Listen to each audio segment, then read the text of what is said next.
amigos televidentes de su programa Soberanía Popular TV.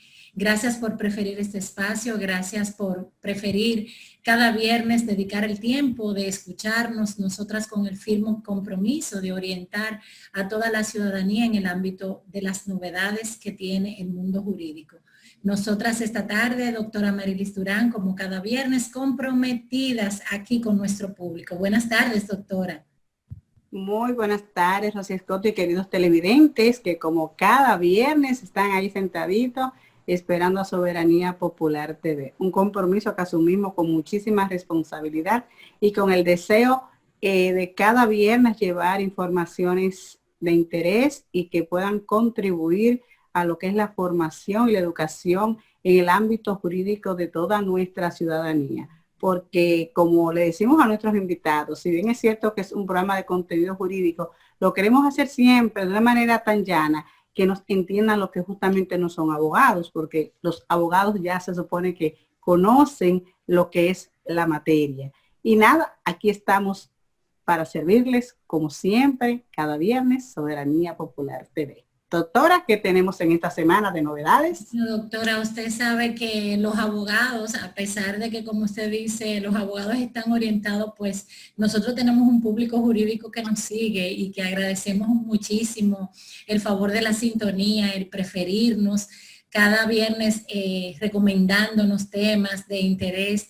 Y nosotros los abogados, doctor, en este momento estamos, vamos a decir, muy contentos, a pesar de que muchos se quejan de que es una reapertura de lo que es la vía presencial. Sabemos que desde que inició la pandemia tuvimos una suspensión de labor en los tribunales de la República. Luego las labores se reanudaron solamente por la vía virtual, que si bien es cierto, nosotros que somos abanderados de la virtualidad, tuvimos también aquí jueces en nuestro programa, abogados de ejercicio, viendo los pros y los contras de la virtualidad. Ha venido a resolver un gran problema, pero la realidad es que hay muchas fases procesales en las que es imposible manejarlo solamente por la vía virtual. Nos vino a resolver un problema porque obviamente nosotros, pues en ese sentido, para estar sin tener ninguna actividad jurídica, hemos avanzado bastante. Y ya a partir de lo que fue los primeros días de octubre, el pasado 1 de octubre, se reanudaron las labores a pesar en pocas sedes, doctora. Pero debemos saludar y felicitar al Poder Judicial porque ya pues habilitaron, aunque limitadas sedes, ya por ejemplo nosotros tuvimos una experiencia hace poco reciente de cómo han hecho un gran esfuerzo para adaptar y adecuar lo que son las salas de audiencia para poder conocer audiencias presenciales manteniendo el debido distanciamiento para protegernos a todos, tanto a los abogados como a los usuarios. Podemos destacar que tuvimos una experiencia en el Tribunal Laboral donde solamente, doctora Durán, permitían la entrada de los abogados. Era imposible tener público y se siente la frialdad, no la costumbre, pero por lo menos tener la oportunidad de que volvamos a los tribunales, que ya ha pasado bastante tiempo y los abogados están al grito porque muchos no han podido conectarse a la realidad que permite la modernidad, porque sabemos que estamos en un país en donde hay muchas limitantes, tanto a nivel de energía eléctrica, la posibilidad de internet, porque si bien es cierto, desde cualquier dispositivo nos podemos conectar, pero hay una realidad, no todo el mundo tiene la facilidad, el conocimiento y sobre todo la disposición de poder conocer una audiencia a través de una pantalla. Como se siente frío y vuelvo y reitero, de nuestra parte nosotros agradecemos muchísimo esa vía que nos ha permitido el Poder Judicial, y cuando hablamos de gratitud es que por lo menos nos permite darle una respuesta a nuestros clientes, pero no todo el mundo está contento. A ver cuál es su parecer, doctora, con relación de esta posibilidad de volver a nuestros tribunales.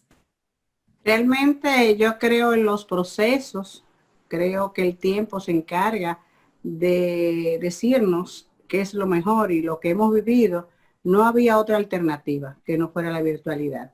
Creo que en el sector de nosotros los abogados, la mayor de las preocupaciones era pensar que iba a ser definitiva el tema de la virtualidad, pero me parece que por una incomunicación a cargo de los actores, muchas veces no se fue muy claro, sino que decía que la virtualidad vino para quedarse, y eso realmente al pasar tantos meses bajo ese mismo esquema, pues es obvio que los abogados y personas que tienen casos en los tribunales, pues estuvieran preocupados, y sobre todo todas las marchas y todas las protestas que se dieron, pues estuvieron a la vista.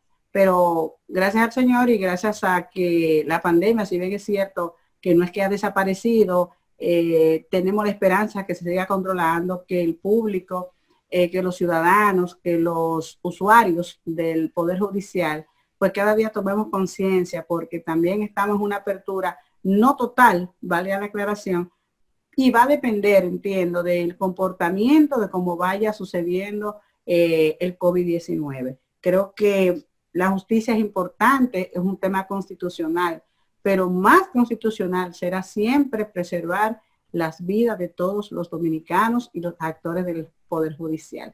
De verdad que vamos a ver cómo funciona. Yo le decía a unas colegas esta mañana que nosotros de la virtualidad, de lo presencial pasamos a la virtualidad. Ya hemos probado lo interesante, lo cómodo, cómo podemos organizar nuestro tiempo, de poder incluso estar en varios lugares al mismo tiempo a través de la virtualidad. Y realmente después que ya uno conoce esas herramientas, volver a los tribunales de manera presencial, yo de verdad que le digo, doctora, que fácilmente todas mis audiencias, si me han de preguntar, ¿la quiere presencial o la quiere virtual?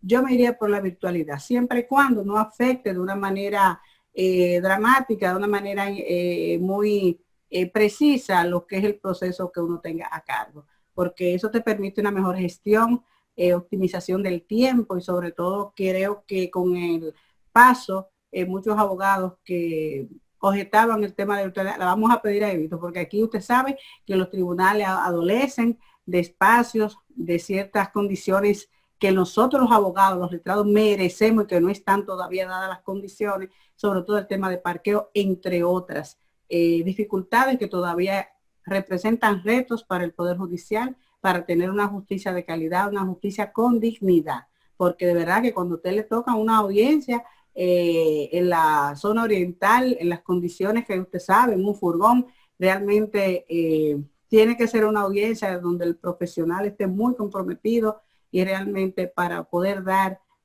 lo que debe ser, no solamente su intelecto, sino también que no ponga en riesgo su salud y sobre todo hasta su integridad en momentos determinados. Pero nada, felicitamos la medida y la compartimos.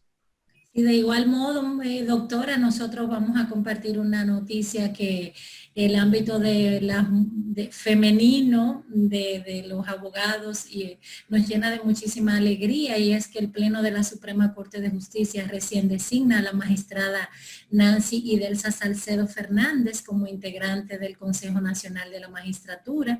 Y Salcedo, que es una juez laboralista, que en el caso mío me siento sumamente regocijada, una mujer estudiosa del derecho del trabajo y que integra la Suprema Corte de Justicia, y además que trabaja el tema de género dentro de lo que es el Consejo del Poder Judicial, va a sustituir en la posición al juez Fran Soto, quien también miembro de la segunda sala de la Suprema Corte de Justicia. Es decir, que ahora la magistrada Nancy Salcedo va a ocupar o va a integrar el Consejo Nacional de la Magistratura, y aprovechamos para felicitarla por este medio y extenderle de verdad nuestra alegría, que nos llena a todos los abogados. En mi caso, como laboralista, me siento sumamente contenta, y además como mujer.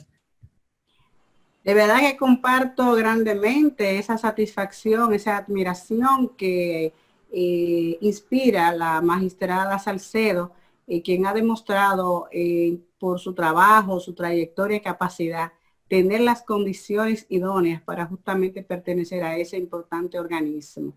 El sector mujer, el género mujer está muy feliz con esa designación, porque paso a paso las cosas se van poniendo en su lugar. Y cabe destacar que como presidenta de la Federación de Mujeres Empresarias, muy feliz también, felicitamos a la magistrada que fue reconocida el año pasado incluso como en el sector justicia por su desempeño en la ciudad de Santiago, en la cual a unanimidad podríamos decir que todos los letrados y todos los que están vinculados al sector justicia no dudaron en un minuto ni siquiera de esa importante y verdadero reconocimiento que se le hizo a la magistrada por su trayectoria. Felicidades, eso nos da una luz de esperanza de que podamos seguir transitando por la justicia que aspiramos, que es la justicia imparcial, la objetividad y sobre todo que de cara a los procesos que vendrán con la escogencia de futuros jueces de altas cortes,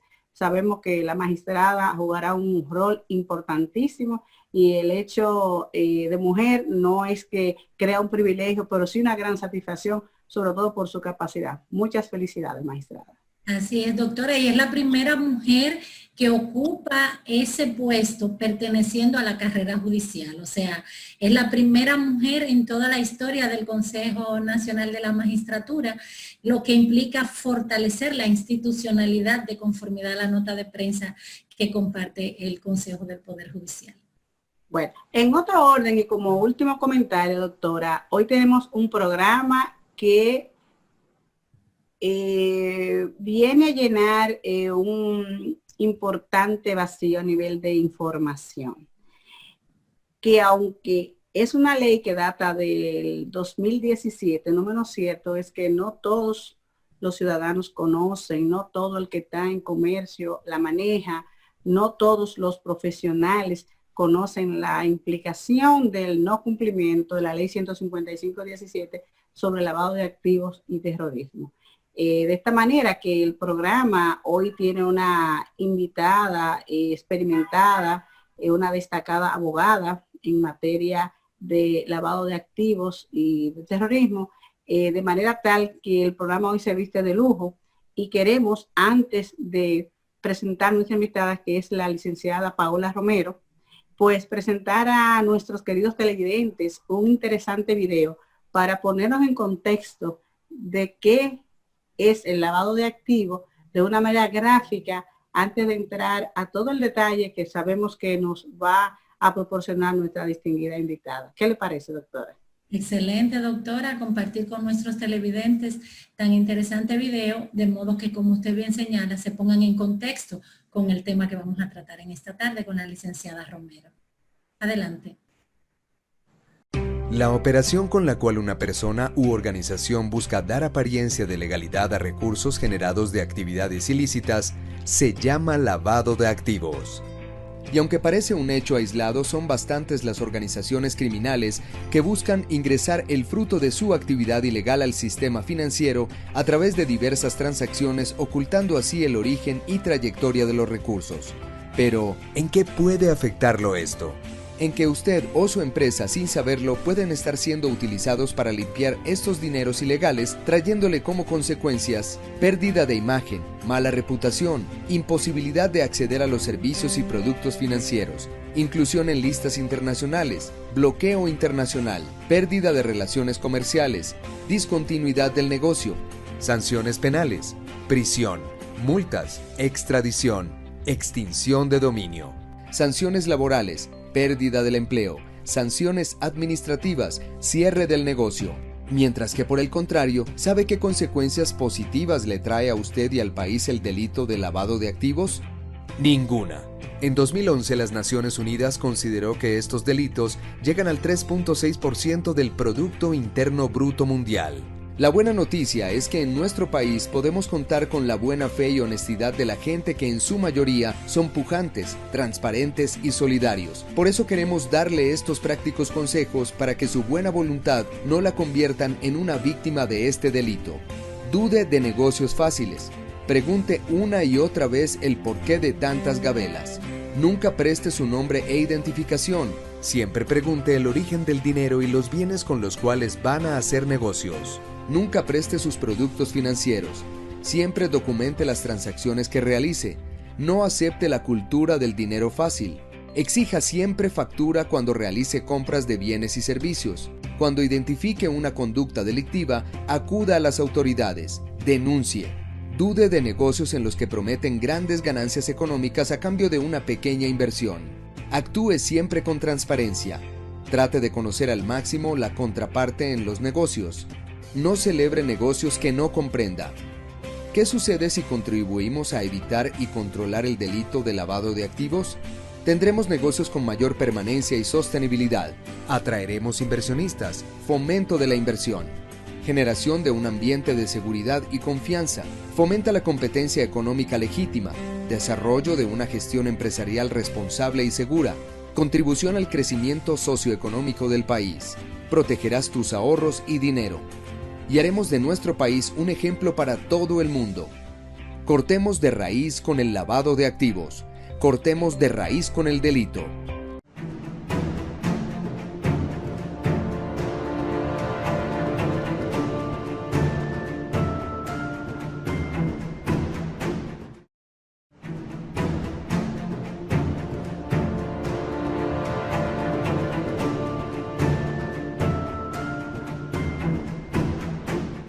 Gracias por mantener la sintonía, gracias por mantenerse aquí. Y como le dijimos, ya tenemos con nosotros a nuestra invitada, la licenciada Paola Romero. Bienvenida, Paola. En este momento vamos a compartir con ustedes, antes de darle la palabra a nuestra invitada, el perfil profesional. Paola Romero, quien es abogada con experiencia en negocios corporativos, prevención de lavado de activos y financiamiento al terrorismo, derecho de los mercados financieros, derecho administrativo y cumplimiento regulatorio. También es docente académica de la Universidad Iberoamericana de las materias de Derecho Comercial, Laboral y Entorno Legal de los Negocios. Ha ocupado cargos relevantes tanto en el sector público y privado, en el área de banca y mercado de valores. Bienvenida y buenas tardes, Paola. Muchísimas gracias, Rosy y doña Marilis, por esa invitación. Muy honrada de estar aquí con ustedes. Qué bien. Paola, estamos en medio de lo que es la ley 155-17 sobre lavado de activos y lo que tiene que ver con el financiamiento hacia el terrorismo. ¿De qué estamos hablando cuando hablamos de lavado de activos? El lavado de activos es una técnica mediante la cual se le pretende dar una apariencia legal a algo que proviene de un ilícito. La ley específicamente señala que esos ilícitos son aquellos que se catalogan como delitos precedentes en la ley de lavado. No sé si a ustedes le pasaba, y me imagino que con todo su público televidente, que es más que todo personas que no son abogados, saben que lo primero que a una persona le llega a la mente cuando piensa en lavado de dinero es el narcotráfico. La gente por lo general lo asocia con el tema de la droga, porque en la práctica ha sido, vamos a decir, el delito precedente más famoso utilizado. Sin embargo, la ley prevé un sinnúmero de delitos precedentes y esa ley número 155-17 amplió ese espectro de delitos precedentes muchísimo en comparación con la ley pasada de lavado de activos, entre ellas incluyendo delitos como el delito tributario, como el delito de medio ambiente, como el delito de propiedad intelectual, como también el tema de la trata de personas, sí estaba desde la vieja, pero hay una parte que es bastante buena de esta ley, es que incluye como delito precedente todo delito que tenga una pena mayor de 3 años. Entonces, vemos cómo ahora de cara a sectores que son nuevos en este tipo de regulación, eso representa un tema importante.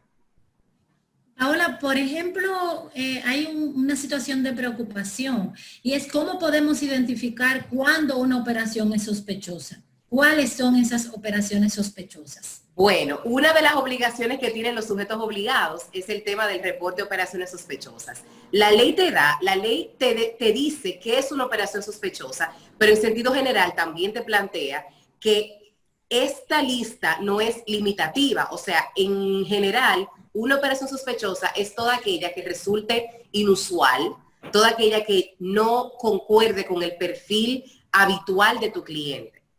Por ejemplo, una operación sospechosa, dependiendo del sector en el que estemos hablando, si vamos a la banca, algo, una transacción sospechosa que pudiera ser objeto de un reporte o no en el banco, sería que tú mantengas un perfil de ingresos en tu cuenta, se haya actualizado tu información, se sepa cuál es vamos a decir, tu actividad económica, y de repente tú empieces a producir sin ningún motivo aparente un ingreso significativo en los montos que tú manejes en esa cuenta. Eso por ponerte un ejemplo llano. Otro ejemplo pudiera ser en el caso de una firma de abogados, que tú vayas a incorporar una sociedad comercial y que ese cliente tenga una necesidad incesante de no figurar en ninguna documentación. Eso puede llamarte la atención y eso pudiera ser considerado una operación sospechosa. Sin embargo, siempre tiene que verse en el marco de lo que se está desarrollando en el momento. Y por eso es que una de las obligaciones que tienen los sujetos obligados es conocer a su cliente. Cuando tú conoces a tu cliente, tú puedes identificar cuál es una operación sospechosa y cuál es una operación habitual, según el patrón que has presentado en el tiempo que tú tienes en esa relación comercial. Y, por ejemplo, ¿cuáles son esas actividades comerciales en las cuales la ley prevé que pudieran ser más vulnerables al tema del lavado de activos? El lavado. Ok, para eso tendríamos que definir, es una muy buena pregunta, ¿quiénes son los sujetos obligados? El lavado puede permear en cualquier industria. Es importante saber eso. El lavado de activos se puede hacer a través de 1000 maneras. Entonces, lo que la ley ha determinado, cuáles son esos sectores que son más propensos a ser utilizados por criminales o por organizaciones para lavar el dinero. Entonces, entre ellos se divide en el sector financiero, en el sector no financiero. En el sector financiero son los más viejos en el tema de la prevención del lavado de activos, que están los bancos, todas las entidades de intermediación financiera en sentido general, están también los participantes del mercado de valores, y otros sectores que nosotros ya conocemos, que ya sabemos que son sujetos obligados hace mucho tiempo. Ahora, en el sector no financiero están los abogados, los contadores, los notarios, están los vendedores de barcos, vehículos y aviones, están también las empresas que hacen factoraje, las joyerías, están las casas de empeño, están las armerías. Todos esos entran, las bancas de apuestas y lotería, todos esos entran en la categoría de sujeto obligado no financiero. Entonces, ¿cuál es la función de un sujeto obligado? La ley dice que el sujeto obligado es aquel que tiene la obligación de detectar, prevenir y mitigar el riesgo de que la empresa o la entidad sea utilizada para el lavado.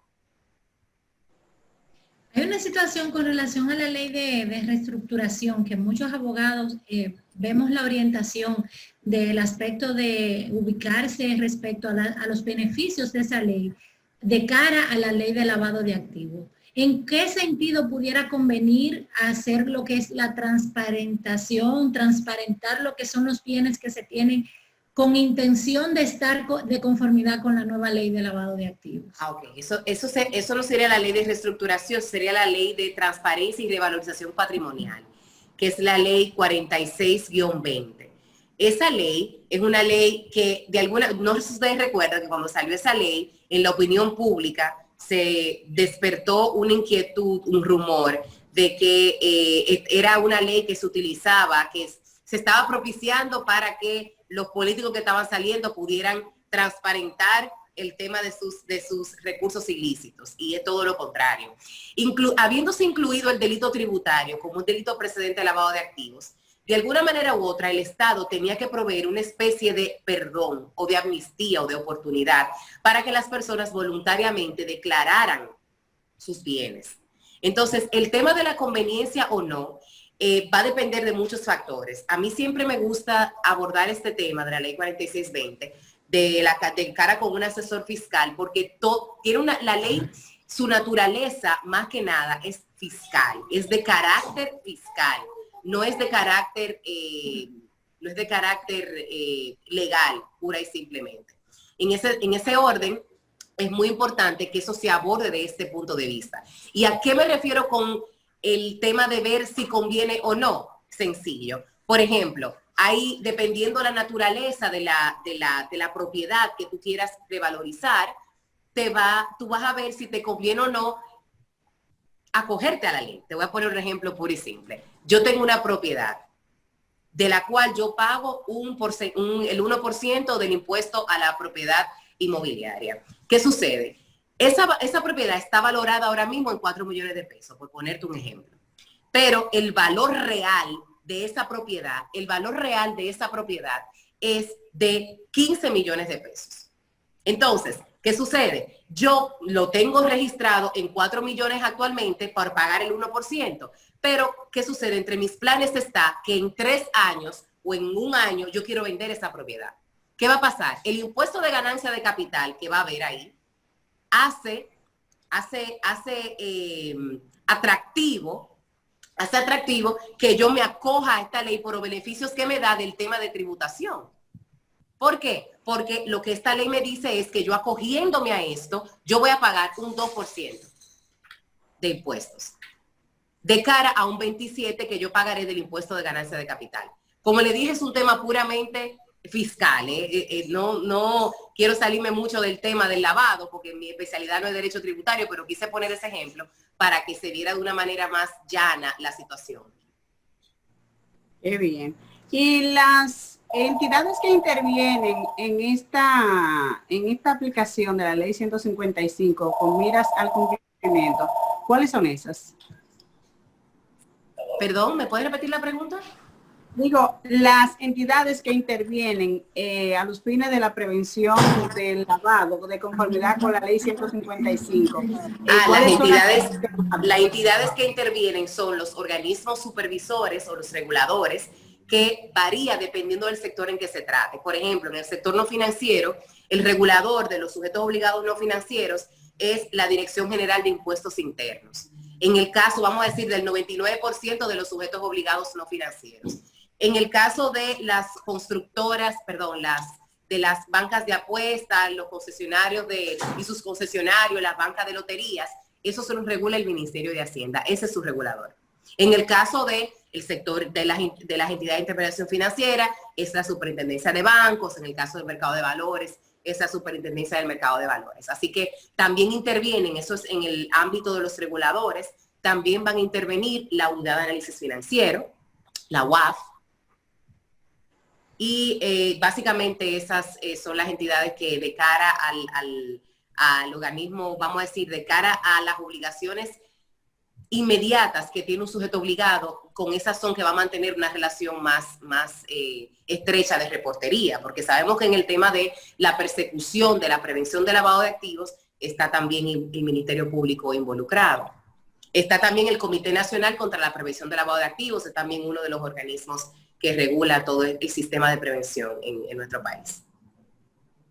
En el caso de los profesionales liberales, ¿cuáles actividades son consideradas o reguladas por la ley de lavado de activos? ¿Cuáles profesiones? Bueno, en ese caso están las que yo te diría que entrarían y sería el reto mayor para la DGI de regularlos, son los agentes inmobiliarios.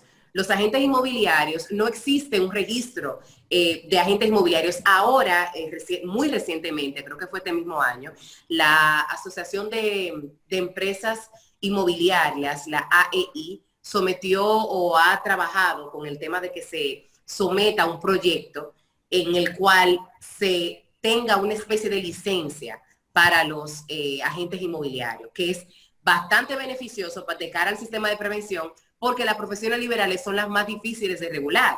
Por ejemplo, está claro que en el caso de los, ya te puse el ejemplo de las inmobiliarias, pero te pongo el caso de los abogados, por ejemplo. La DGI tiene no solamente el reto de que hay muchos abogados que trabajan de manera particular, o sea, que no trabajan dentro de una estructura, también es el tema que los abogados somos sujetos obligados cuando realizamos 10 actividades específicas. ¿Cómo se va a poder entresacar qué actividad comercial realiza cada abogado? ¿Por qué? Porque hay firmas o abogados o abogados particulares que ya son tan reconocidas por una práctica en específico que se sabe que esas personas lo que hacen es que litigan. Hay muchos abogados que todo el mundo sabe que lo que son es penalistas y que no trabajan en otra área. Sin embargo, son abogados en su exequatur y también en su matriculación en el colegio de abogados. Ellos están facultados para hacer cualquier cosa, entre ellos las 10 actividades causales. Entonces, el tema hay un gran reto en el tema de la regulación de las profesiones liberales. También te pongo el caso de los vendedores de vehículos que trabajan de manera particular. Estos vendedores de vehículos también representan un enorme reto para el regulador de poder supervisar si están cumpliendo o no con sus obligaciones de prevención de lavado de activos. Pero, en sentido general, lo que la ley te dice, que en ese caso ellos son sus mismos oficiales de cumplimiento. Por ejemplo, si yo soy una abogada que trabajo de manera independiente, yo soy la oficial de cumplimiento yo soy mi propio oficial de cumplimiento. Ahora bien, la ley también te dice que el oficial de cumplimiento, cuando te describe a esa figura, te dice que el oficial de cumplimiento es una persona de alta jerarquía. Vamos a decir que el profesional liberal cumple con ese requerimiento porque él mismo es su propio jefe, pero también te dice que no presenta un conflicto de interés. Entonces, el principal reto es el siguiente. Cuando yo me quito el traje de ser la dueña de mi negocio y me pongo el traje de ser la oficial de cumplimiento? Entonces, esa fue una manera salomónica, porque la realidad es que la misma ley tendría que, porque esta parte que le estoy mencionando son temas que se regularon a nivel normativo, porque están en las normas que va desde la 01 hasta la 05, que son las emitidas por la DGI, desde la 05 aquella del régimen de sanciones que se aplica de manera transversal a todas las otras. Dígase que todos los sujetos obligados no financieros que te mencioné anteriormente, cada uno están regulados, están agrupados y están regulados bajo una de estas 4 normas. Entonces, ¿qué pasa? Lo que hacen esa normativa es buscar una manera de decir, ok, yo sé que las obligaciones que te estoy poniendo son, no voy a decir complejas, pero tienen que adaptarse a aquellos sujetos obligados no financieros que sean pequeños. Entonces, esa fue la salida que le dio. De alguna manera, tú pudieras interpretarlo como que estamos hablando de un conflicto de interés, por así decirlo, pero de alguna manera u otra hay que verlo de cara a lo positivo y es ver que es una salida salomónica. Hay que ver de cara a posibles modificaciones que hagan de esas normativas, cuáles medidas puede tomar la DGI con relación a eso. Sin embargo, el principal reto, como les dije, es poder plantear entre esos sujetos obligados, ¿quién hace qué? ¿Qué abogados me hacen esas 10 actividades causales? Que para ponerle un ejemplo, algunas de esas actividades causales son la compra y venta de inmuebles, la incorporación de vehículos corporativos, asambleas donde se apodera una persona para abrir una compañía, contrato de remodelación de inmuebles también está, cualquier actuación o poder para que otra persona actúe en representación de una empresa, ese tipo de situaciones, la incorporación de sociedades comerciales, la compra y venta de acciones, todas esas son actividades causales, o sea, que convierten a los abogados en sujetos obligados. Ahora, ¿cómo sabemos de todos los abogados que existen quiénes hacen esas actividades? Y sobre todo, creo que para el sector del notario es mucho más expedito el tema del sujeto obligado por las normas que acorde a la ley sobre notariado combinado con la 155-17 hace interesante el trabajo de la DGI. Y bueno, interesantísimo, excúseme que le interrumpa. Yo diría que no interesante, interesantísimo, porque en el caso del notario, sabemos que la función del notario per se ha sido un reto en la regulación a nivel notarial, porque la función del notario, de alguna manera, en la práctica se ha desnaturalizado un poco. ¿Cuánto más en el tema de poderle imponer obligaciones de prevención de lavado, cuando la gran mayoría de veces el notario ni siquiera tiene contacto con el cliente? No tiene contacto con el cliente porque lo que hace es poner un sello, que es lo que sucede en la gran mayoría de veces. Que no debe suceder, obviamente. En la práctica es así, más la ley no lo prevé así. Y por eso justamente es la distorsión que tenemos. Estamos hablando de la práctica, así es. Que realmente es muy delicado el tema del sello gomígrafo per se, pero son realidades que en la marcha pues sencillamente en la medida que esta ley vaya cumpliendo su rol y en la medida que la Suprema Corte de Justicia lleguen los casos que se verifiquen irregularidades a cargo de notario, que se haga una profilaxis, yo aspiro a que realmente el notariado vuelva a tener la línea de confianza que en sus inicios tuvo, o parecido a lo de otros países, que realmente la función notarial es una actividad solemne y revestida de mucha seriedad.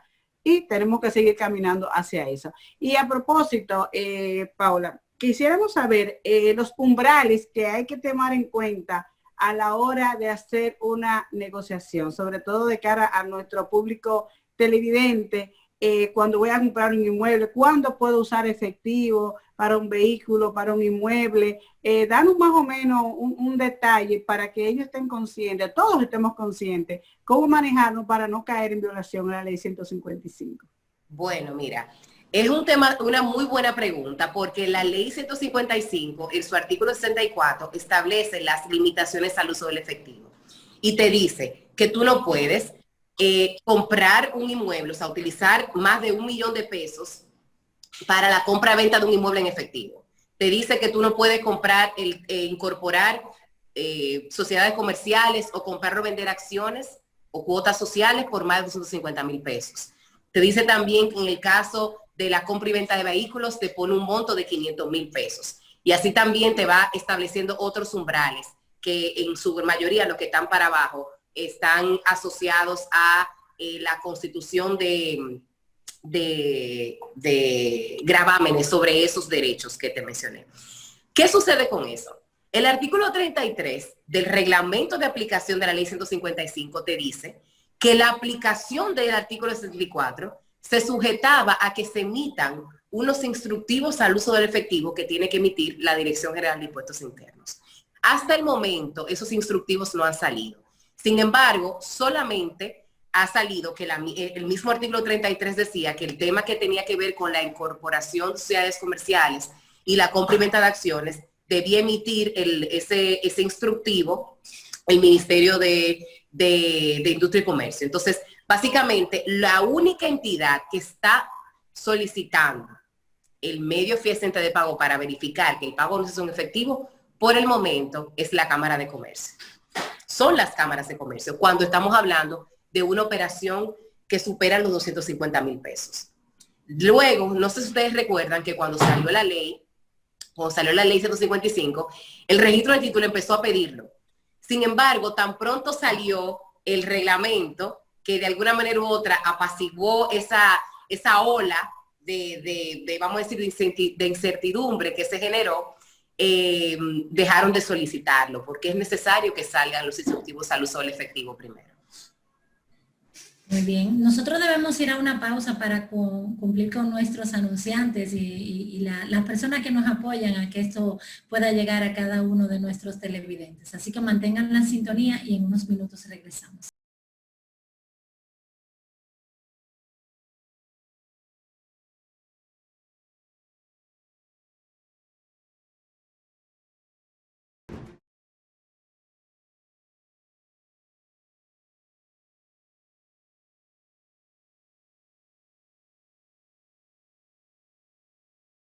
Gracias por mantener la sintonía aquí. Regresamos de nuevo en esta interesante entrevista con este tema de verdad que debemos tomar todos en cuenta, todos los aspectos que contempla la ley 155-17 de ley de lavado de activos. Paola, continuando en el aspecto de lo que son los controles de la DGI, recientemente vimos que compartiste en tus redes un formulario formato.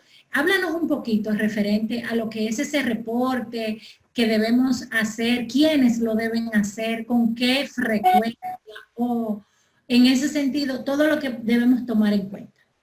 Ok, mira, entre las obligaciones que tienen los sujetos obligados, no financieros, que de eso que estamos hablando en este caso, están el tema de la reportería. Hay básicamente 3 tipos de reportes que se tienen que hacer. El primero son los reportes de operaciones sospechosas, que ya lo hablamos, que es cuando el sujeto obligado detecta alguna actividad inusual o sospechosa, valga la redundancia, en su cliente y lo reporta a la unidad de análisis financiero. Ese reporte es confidencial. Se reporta a la unidad de análisis financiero y mensualmente se reporta a la Dirección General de Impuestos Internos a manera estadística. En el caso de que tú hayas emitido un ROS, tú lo comunicas dentro de los primeros días del mes subsiguiente a tu regulador, en este caso la DGI, diciendo yo reporté, yo hice 2 reportes de tales montos, pero no vas a dar información de quién es el cliente, ni mucho menos, porque es de naturaleza confidencial y lo revisa la unidad de análisis financiero. Otro reporte es un reporte estadístico, que es el reporte de transacción en efectivo. Ese reporte también se hace en la unidad de análisis financiero y es un reporte estadístico. Te dice que cada operación que tú recibas de mayor de $15,000, tú haces ese reporte. ¿Por qué ese monto y por qué ese reporte? Porque una de las cosas que tiene el dinero en efectivo de las, vamos a decir, las debilidades en materia de prevención de lavado es que no es rastreable. Entonces, lo que te está poniendo es un umbral para, de alguna manera, poderle poner un rastro al dinero que circula mayor de esa suma. Sin embargo, es un reporte totalmente estadístico. Hay personas que le tienen miedo a hacer reporte de retención en efectivo. Ojalá yo hacer reporte de retención en efectivo todos los días. Porque si yo estoy recibiendo de clientes míos más de $15,000 en efectivo por pago de honorarios o lo que fuere, eso no tiene absolutamente nada de malo. Eso es el pago de un servicio que simplemente hay que hacer ese reporte de acción en efectivo.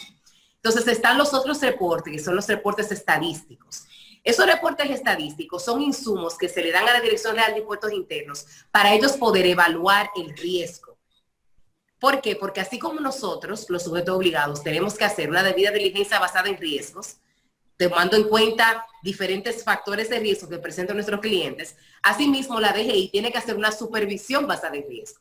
Entonces, ¿cómo ellos supervisan basado en riesgo? Ellos sabiendo cuál es el nivel de operaciones que maneja el sujeto obligado. Ahí te va a pedir un listado de clientes, el monto transado, si los clientes son dominicanos, si son extranjeros. También te va a pedir el nivel de riesgo de cada uno de esos clientes para ellos poder saber qué, vamos a decir, qué cartera de clientes tú manejas. Por ejemplo, como abogada, Rosy Escoto maneja una cartera, ha manejado una cartera que tiene aproximadamente 100 clientes, entre los cuales hay 50 de riesgo alto, 50. Entonces, ellos van a aplicar su supervisión de cara a el nivel de riesgo que les representen sus mismos sujetos obligados.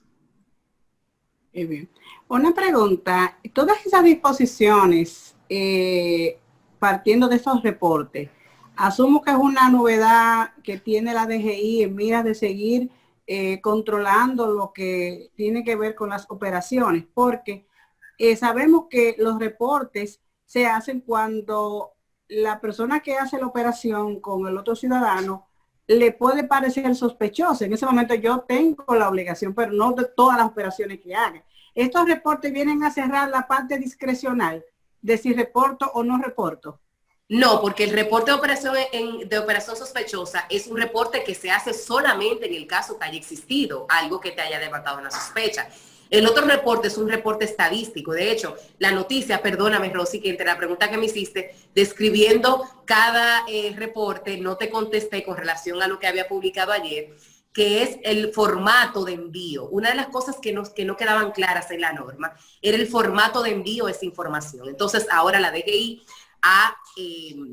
vamos a decir, ha incluido en el formulario de envío 606 el tema de los reenvíos de los reportes estadísticos al regulador. Ok. Y una parte importante, ¿cómo afecta el lavado de activos el desarrollo de los países? Mire, el lavado de activos, yo le llamo a esta pregunta, ¿en qué le afecta el lavado a lo que no estamos lavando?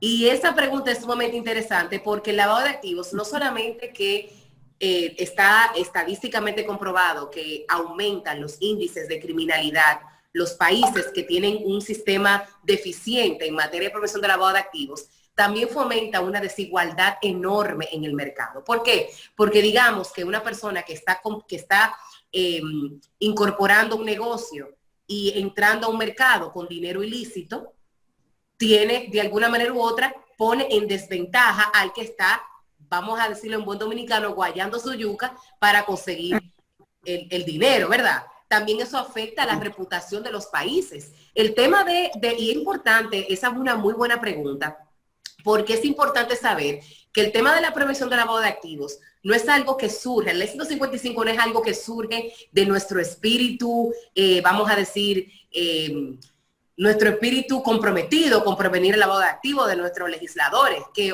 obviamente esperemos que esté y en algún momento sea cuestionado. Sin embargo, viene por los lineamientos internacionales que ha establecido el Grupo de Acción Financiera Internacional. Entonces, ¿qué significaría para un país como República Dominicana y más en aras de cómo el mundo se está globalizando y cómo queremos crecer y ser competitivos a nivel de inversión extranjera?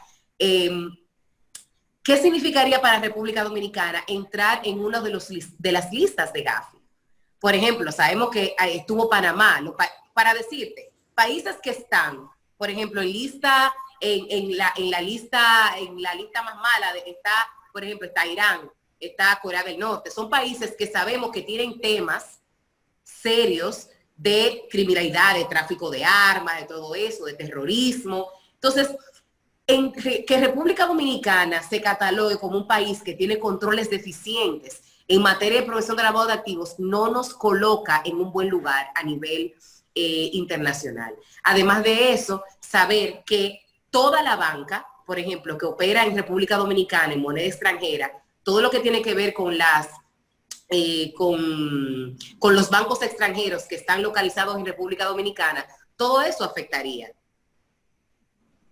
Hace un tiempo, Paola, que nosotros recibimos una consulta de un cliente en el aspecto laboral, y es que él es gerente financiero de un casino, y él le requirieron que él iba a ser, a partir de X fecha, el oficial de cumplimiento. ¿Cuál es el perfil que debe tener un oficial de cumplimiento? Y si puede ser asalariado de una empresa que decide que esa persona, a partir de X momento, se va a convertir en el oficial de cumplimiento. Bueno, en el tema de los casinos tienen su regulación, como te dije, los casinos se regulan por el Ministerio de Hacienda. Sin embargo, las características que debe tener todo oficial de cumplimiento es, primero, que tenga conocimiento de prevención, que tenga conocimiento del sector de que se trate el sujeto obligado. Así que ahí esa característica lo tiene, que sea una persona que reporte vamos a decir, al consejo, o sea, las personas de alto rango. Tiene que ser una persona con el nivel de jerarquía suficiente para la toma de decisiones o para llegarle directamente a la persona que toma las decisiones. El oficial de cumplimiento tiene que ser una persona que no puede tener antecedentes penales. Tiene que ser una persona que se conozca de buena reputación. La ley te dice específicamente cuáles son las características que debe tener un oficial de cumplimiento. Sin embargo, en sentido general, el oficial de cumplimiento debe de conocer la naturaleza de la empresa en la cual está laborando. Sí puede ser un asalariado, puede ser un empleado, evidentemente, porque el oficial de cumplimiento por lo regular es una persona que tiene ese alto nivel de jerarquía, pero es un empleado de la entidad. Y también puede realizar otras funciones dentro de la entidad, siempre y cuando no le representen un conflicto de interés, que como les dije ahorita, es una de las contradicciones que establece la norma, porque en el caso de los profesionales liberales, bueno, ahí hay que definir. De verdad que el tiempo en televisión es tan corto, y sobre todo cuando tenemos invitados como la de esta tarde, de tan vasta experiencia. Ya finalmente, Paola, en breves minutos que ya nos quedan, ¿qué recomendaciones tienes tú como especialista en la materia a todos los ciudadanos para justamente no entrar en violación a la ley 155-17, de manera típica, de manera llana, que entiendan qué no debemos hacer y tus recomendaciones? Bueno, en sentido general puedo decir que la ley 155 tiene dos caras. Tiene una cara penal y tiene una cara administrativa. La cara penal nos aplica a todos nosotros, seamos sujeto obligado o no. Por ejemplo, Teo, que veo ahí, que es el que maneja todo este tema aquí. Teo podría no ser sujeto obligado. Sin embargo, Teo tiene obligaciones de cara al lavado de activos. ¿Por qué? Porque Teo no puede facilitar, asistir, ayudar, ser testaferro de una persona a sabiendas de que el origen de ese dinero es un dinero ilícito. Eso puede tener implicaciones penales para él. Así que en sentido general, esa es la explicación. Ahora, para el caso de los sujetos obligados, de cara a sus obligaciones administrativas, la recomendación es busque asesoría, tenga un programa de cumplimiento, mida su riesgo, evalúe el riesgo reputacional de ver su empresa involucrada en un tema de lavado de dinero. Las multas por incumplimiento a la ley 155 para los sujetos obligados no financieros van, la más bajita son 300,000 pesos y van desde 300,000 hasta 1 millón de pesos. Hasta 4 millones de pesos, hasta 4 millones de pesos, perdón. Va desde 300,000 hasta 4 millones de pesos de la más grave.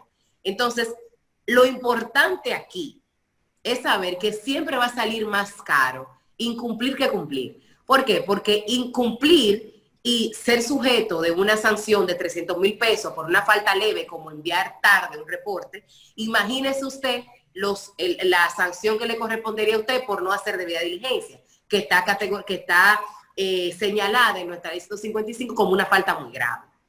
Entonces, al final está documentarnos. El conocimiento es poder.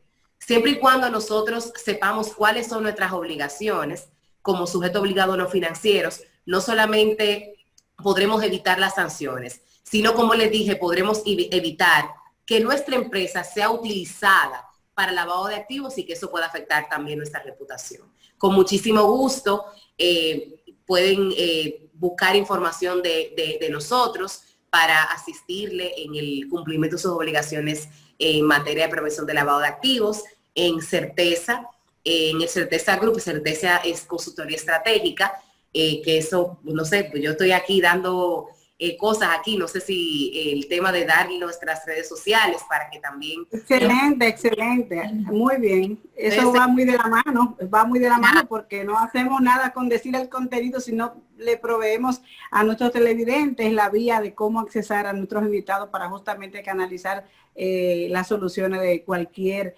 inquietud, problema o situación que tengan.